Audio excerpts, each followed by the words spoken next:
Hello everyone, my name is Ankit Udan. Today's date is 2 October 2021, and in this video we discuss on the topic that is the abstraction in a OOPS concept. So let's discuss about the what is a abstraction and how we achieve a abstraction. So what is abstraction? Abstraction is a very important concept as a data hiding in a OOPS concept.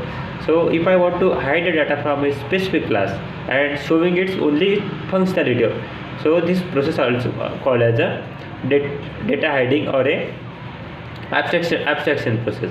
So for example, if we go in a ATM, so in a ATM we see a specific options only like withdraw, check balance, but what is the internal how it works internally, so we cannot see the internal implementation of this ATM machine code. So this is the process of a abstraction process. So abstraction is process also called as abstract, means something incomplete. So for example, in a one class if I write a method, but in this method or after that method when we not create a body, so this method is an incomplete method.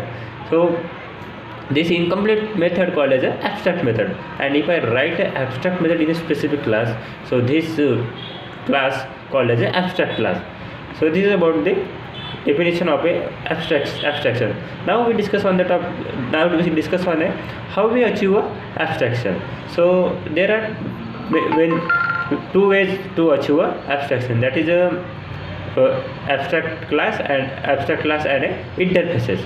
So firstly we discuss the how we achieve abstraction by abstract class. So for example, if I create a method but this method is incomplete, and some methods are complete and some methods are incomplete, means for specific method if I create a body, because I show this method to a customer or a user.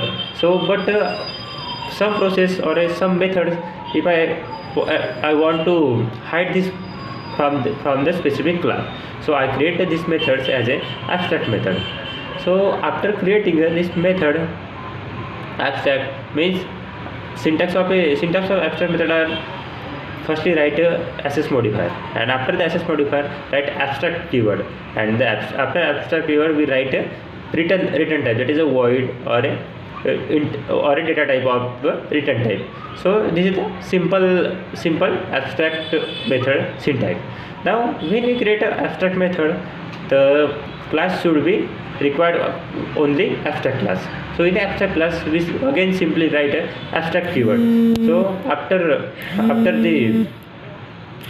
one access modifier we write a abstract keyword, and then after abstract keyword we write a class name. So this is the abstract class. So after creating a abstract class, we require to implement this method in a other class or a child class. So after that we create a one class, that is child class, and inherit this all method in this class.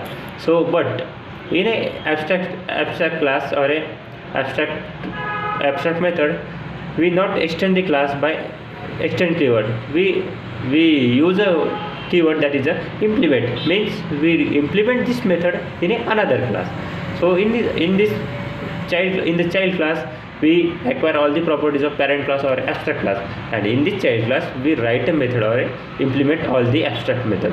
So this is the simple process of a abstract class, means we not create a object of a directly object of a abstract class. So if I write a code from abstract class, firstly we write implement this abstract class in another class, and after that, after implementing in another class, we create a object of this another class in a main method. So this is the simple process of abstract class. Now we discuss about how we achieve abstraction by interfaces. So by using interfaces we achieve abstraction 100%. So in a specific class, if I create a methods, but this all methods are incomplete, means all method not containing a body. So this class called as a not called as an abstract. We write this class as an interface, but it is similar to the class.